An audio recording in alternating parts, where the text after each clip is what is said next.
And welcome back. Of course, this is K24 this morning. Deep into the newspaper review, we can see a couple of tweets coming in as well. Aramanji saying, definitely tuned in to the power of 24. Pastor Paul Free watching live from Nakuru saying he's loving the debate going on. And Manjiro as well saying, tuko pamoja kabisa, love the discourse going on the show. Keep those tweets coming in as well at K24 TV. After the break, joined by another esteemed panelist right there, Bwana Nthumbi, karibu sana. Thank you so much. Do they say it's fashionably late? Fashionably late, unfortunately. The transport this morning, especially Uber that I use, I think the drivers went to Ushago. For some reason, I don't know why people are going to upcountry to get counted. Right. That's what we're actually talking about right before the break. I mean, that was an issue that people are talking about. Some MPs saying that they're smelling something sinister with this whole census going on, and that if it's pegged directly to resource allocation, then some people will be shortchanged right there. Absolutely. Probably that's why your Uber driver decided to go upcountry to get counted. I think so, yes. And of course, the census is both a political and a scientific process.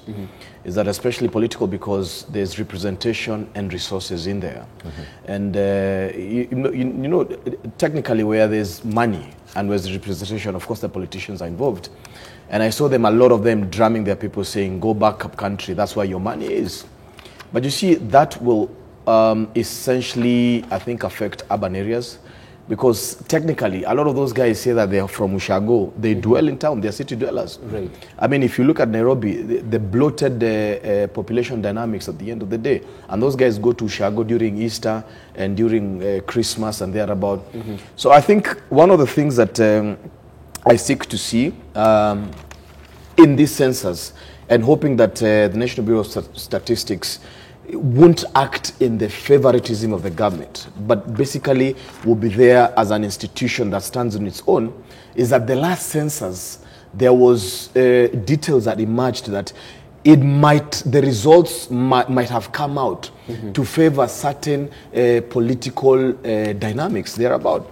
So we hope that whatever we see now basically will be non-discriminatory, and basically then we'll be able to balance you know the dynamics better. But one of the things that I hope that this census will reveal is actually the fact that Kenyans are grossly underrepresented. Okay, and as we talk about representation as far as this is concerned, and under-representation, which is a key issue because you look at the state of our government. And I'm saying that one of the things that you'll be shocked. In fact, the fact is that we look like we're paying too many people, but no. It may be an assumption because we just sat here off the cameras and we discussed the fact that we may not know where the chief is. I mean, the truth of the fact is that the over-representation may be a political... Does that mean we need two chiefs, Dennis? No. That's not the fact. But let me tell you the truth, and the truth of the fact is that when we did the last constitution, basically, and we were basing it perhaps on the dynamics of the census that we did in 2009, which costed 1 billion shillings, and this one is costing 18 billion shillings. But basically, I think that we didn't get the population dynamics on representation and resource mobilization fact, because no Kenyan, actually 70% of them, don't see their MCAs, perhaps they see their MCs. And also the fact of resource mobilization, that our budget is almost 20 times bigger. We still don't feel the money. Okay, let me let. So at the end of the day, I think on a very serious fact, this as well, because that this census is going to reveal an aspect. And when I say an aspect of underrepresentation, I'll explain exactly what I mean. Wow, underrepresentation, is that the issue we're having right now? First, I don't think Kenyans are underrepresented. I just think that we have a failed legislature, a failed county assembly system. That's what I think. I don't think, that's why I don't support Punguza Mzigo, because I don't think reducing the number of idiots in any particular debate improves the quality of debate. You know, it's not like if two idiots argue and if 10 idiots are arguing and you make them two, the argument becomes better. It does not change. It's the quality that we put into parliament and the quality that we put into Senate and other places that is wanting. It's not the quantity. So the quantum question is irrelevant to me. And why it's irrelevant is because in as much as we're talking about Punguza Mzigo, this parliament we keep complaining about has never hit 40 billion shillings in terms of how much it costs us. But the bulk of corruption happens where? In the executive. And there's no one who's talking about Punguza Mzigo there. But back to the census. The germane issue of the census is to find out how many people are there, and how is capital and resource being distributed in this country, and how does government functions, are they effective?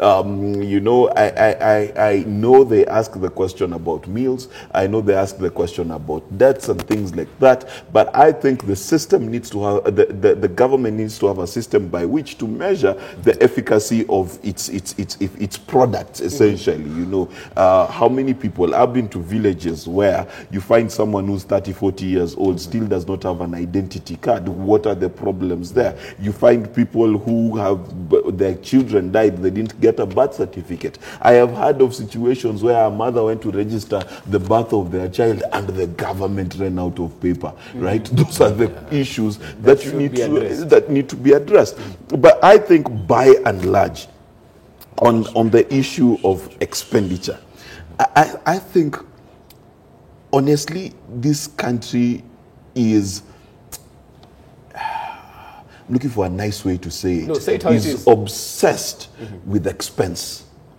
That listen, let me give you an example. If we've hired 1 million enumerators, 1 million, and paid them 2,000 shillings a day, we would still only pay them 2 billion shillings, right, per day. And if they did it for 3 days, because they are a million, we would have done 6 billion, right, in terms of their salaries. So you can imagine then in your head how much 19 billion is for us to take a week to do this exercise. Yet internationally, we know it should take a short time. But to their credit, the enumerators so far, if you look at all the information that is coming, there is no massive failure of the gadgets. There is no massive running away from duty.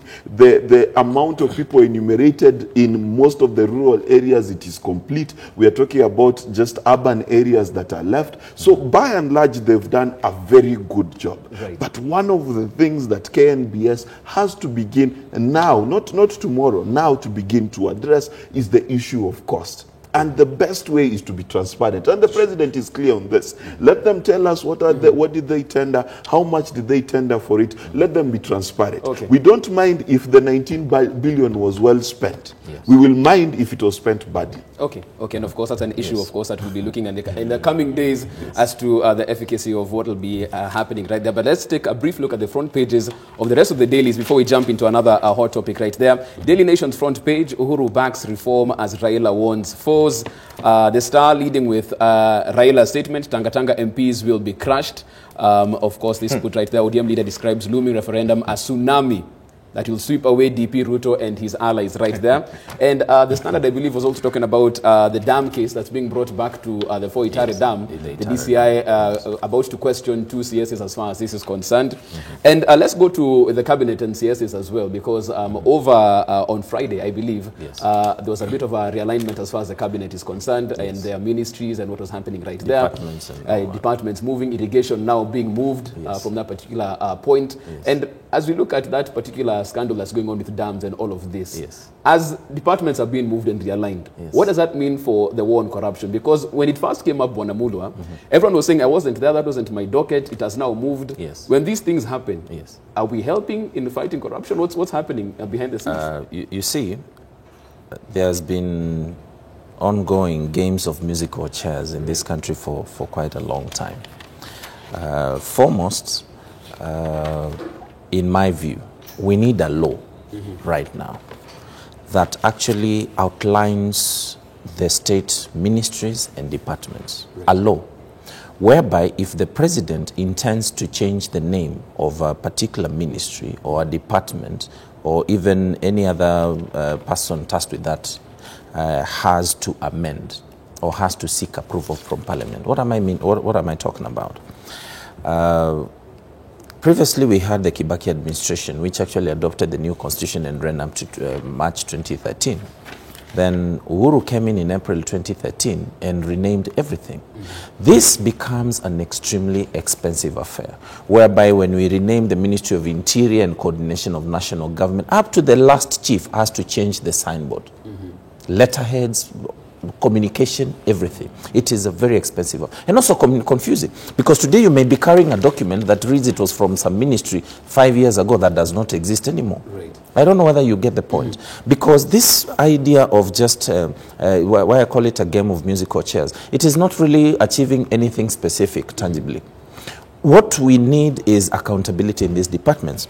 And that's why I want to challenge my friend Dennis here when he says that we are overrepresented. Right. In my view, that is obnoxious, because this country actually, when he says we are underrepresented, this country is by and large overrepresented. Look at any time there is a debate, especially in Parliament, of any particular motion. Most of the times you're going to find a maximum of 40, 50, tops 100 members of Parliament. Where are the rest? Because there isn't sufficient work for them to do in that house. It is not so much about, I really don't even need to know who my MCA is. What I need to know is, am I getting value for the individual who is tasked with oversighting over the resources that are allocated to me and representing me in the event we have broken drainage, we have bad roads, we have bad hospitals. Those are the basic things. We don't need crowds to be able to articulate that. So coming back to this issue of realignment, many Kenyans up to date still remain very skeptical about the war on corruption, because today actually is the last day of Auditor General Edward Oko in office, and we must give it to him. Honestly, he is one person who has maintained the credibility of that office up to this moment, up to this particular morning. Oko has been giving us exact reports of the plunder and the squander we have in government from day zero for the last 8 years. Parliament has miserably and badly failed him. So if the war on corruption was to achieve anything, we needed to have seen implementation of actually the recommendations that always come with the Auditor General's report. His last financial year's report indicated that the national government squandered up to, or cannot account for, up to 1 trillion shillings.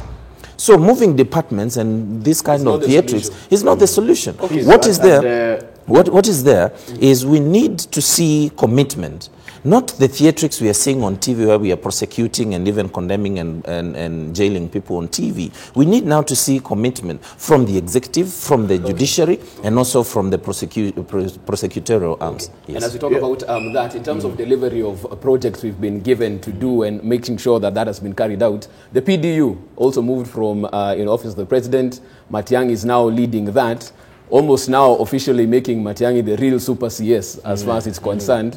Is this the direction we should be going, putting everything under one ministry, and so that if anything happens, we know where the buck stops? Well, it stops at Matiang'i. If not there, escalate it to the boss, the president. I would like to have a right of response. On, we'll jump into that. We'll jump into that in just a bit. Yes. The PDU and the Ministry of Coordination and the role that Matiang'i holds in terms of implementing projects. You cannot be the one chairing the implementation committee and then not having the delivery unit which monitors this thing under you. And I think that was just a logical move to be done. But the question that remains, you know, there's a question that this country does not answer. It's called the civil service. The civil service needs restructuring, not in terms of giving them contracts, because giving me a 3-year contract with a 1-year contract or a lifetime contract does not change my behavior.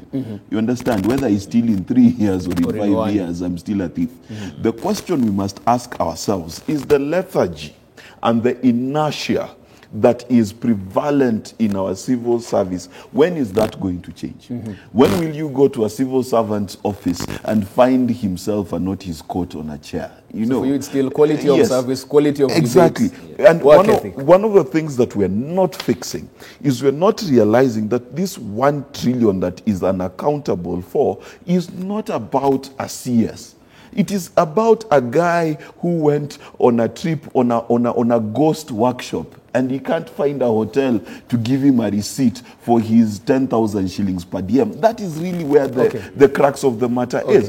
And one of the things that we need to understand about the war against corruption at the stage where it's gotten, it is good to have a headline and to say DCI is questioning 2 ministers on Itare Dam probe. I want to know there is a corporal somebody who's questioning some guy who said that he went across the border to do some work and he never went. Right. Because unless the war against corruption gets grainy, gets down to the details, we are not going to win. So it's good to have all these shuffles at the top and the changes that the president is doing, the fight against corruption with the DCI. But listen, if a cop still stops me and asks me for 50 bob, we're not going anywhere, because that cop who's a constable today will be the chief of police tomorrow. Okay, we hear you on that one, Mark. We hear you on that one, of course. You need to reply as far as yes, and also this conversation about delivering is that first of all, I'd like just to do a little tutoring to my brother here. When I say that the aspect that Kenyans are underrepresented. Now, when we go back to the Constitution, because whether it's the census or everything else, we have to revert back to the Constitution. And that's what I'd like to revert, my friend, is that Article 1 of the Constitution, Article 174.1 and 184C1, envisages that actually the citizen of this country is a real boss. It doesn't envisage the government as a senior. In fact, what it does is that it envisages that the government creates palatable condition for the citizen to rule at the end of the day. So the work of census is to make sure that it merges and matches population distribution to wealth distribution. Period. At the end of the day. But okay, even so when you see that, in the interest of time, Nthumbi, you'll have to speed it up Yeah. on that one. Yeah, When it comes to the underrepresentation, let's get to that. How does it? that is what I've told you. So at the end of the day, what we have never figured out in this country is at the end of the day, how many are we and where are they? You understand? Then we're able to accord the necessary resources therein. So when we figure out how many people are where, then we're able to match that. And this census is what is going to reveal that. Right. As long as you match 1 shilling to 1 citizen, we have never done that. So the representation itself comes in terms of matching population to resources. That's number one. Number two, the issue of service delivery at the end of the day still pegs and sits again on public participation. There was a research that was done the other day that I was part of, and it was done by they're called Hekima something. So what it did is that it revealed that public participation is at its lowest. Service delivery, the solution that the Constitution gave was devolution. And at the end of the day, and you see what the government, what the central government is allocating at the end of the day is 15% and thereabout. And that is why the likes of Punguza Mzigo are necessary for us, that it pushes 35 down. Where the central government wants to be the sole delivery person. And we saw that in the last constitution and said, look, we need to amend this. We need to take development back. So we don't need Matiang'i sitting in Nairobi deciding what somebody in Turkana wants. We want the person in Turkana deciding what they want for themselves. The person in Muranga deciding what they want for themselves. Then that will be easy work for the national government at the end of the day. Jump on that. So it's absolutely integral that we look at devolution as the solution. To remove a lot of the bulk work from a central government that wants to do anything. We can choose to be academic until 2022, but there's some very basic things. I want to give you the example of Nairobi City County. Tell me, what 17 MPs can achieve that maybe Senator Sakaja cannot achieve? I want to break it down to you. Nairobi, we have very basic challenges, very specific. We just need a component of addressing the issue of housing. We need to be able to address the issue of drainage. We need to be able to address the issue of unemployment. We need to be able to address the issue of insecurity. We need to be able to address the issue of a good business environment. You know, there are so basic things whereby I don't need 17 people from Kasarani to Dagoretti South to Embakasi sitting talking about the same things that can be discussed by one individual and secure the resources that is not the work. Just a moment. I'm talking about the issue of representation. Yeah. I mean, but because I want to give you also the work is to legislate. Yes. No. We are looking at resource allocation. The budget. No, the budget. Not development. No, I'm saying we need to understand. Just a moment, Dennis. But it's misleading. No, Dennis. Dennis, let's not waste time here. We have 5 minutes to go. Now, when I'm talking talking about that, the reason I send a representative, if I come from Makueni County to Nairobi, is to come with that list I've just outlined to you and tell the national government, these are the issues in Makueni, 1, 2, 3, 4, 5, 6, 7, 8, 9, 10. Then these are the resources we need for that. You don't need a crowd to be able to negotiate or discuss that. Okay. Yeah, okay. That's actually my point. So when we insist on this kind of conversations whereby we need to even increase positions about prime ministers and all those kinds of characters, this actually is based on what Mark is saying here. We are just enhancing the culture of lethargy in this country. And I'll give you a scenario. Recently, my friend Dr. Owiti did a survey at the Aga Khan, at the East African Institute, Aga Khan University, and the findings are very interesting. Actually, a majority of young people today will do anything to secure an opportunity to work in government. Because you know what? That means you can earn without doing nothing. Okay, and we that is the culture we have in of government. course, that is the culture we must change. And because of time, and in interest of time, because we've really gone on this, of course, as we wrap up, as promised, our good, bad, or ugly over the weekend. We shall start. I won't say who's good, who's bad, who's ugly, because when I brought that up, everyone was pointing in that direction. Yeah, I think I speak the truth. Technically, the ugly truth. Yeah, the ugly okay, truth. What's your good, bad, ugly over the weekend? So, I mean, for me, one of the things that really shocked me was the fact that the police deployed right when they were doing their own exercise run by the national government. And what it is that they were telling us is that there's a danger. You know, when the guy in charge of security says there's trouble out there, that I need to escort my guys with 100,000 plus people, what about the rest of the days? One of the things that I asked myself is that why don't you deploy like this always? Okay. There was so much peace. You know, everybody was certainly confident. There were no traffic jams. There was whatever. If we can just do right all the time, not when we are doing a census. And I remember my folks up country, I think my dad was terrified when he saw 4 policemen versus 1 person. But the essence I'm saying is that can we just do right always, not when there's an exercise at the end of the day? And I pray that this census will get stuff right. Thank you very much for that one. Bonamark, you're good, bad, or ugly? The good, number one, Kenya was sober for a whole weekend.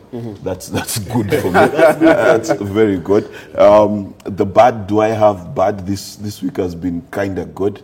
I don't think I have bad and ugly, so I'll just give a general comment that I think as a country, we are at a moment where we have an opportunity to rethink our society and to rejig what we are doing. Okay. And I think one of the key focuses, and this is now another good for me, is for us to begin to think about our national ethics, our national heart, if I may call it that. And that is a very good thing and a very good opportunity. This country is not just about roads and money. And that's a problem in this country. We're always thinking roads and money. We need to think about what kind of heart do we have in this nation. Fantastic stuff. Bwana Mulwa, you're good, bad, or ugly for the weekend? My good actually was last night.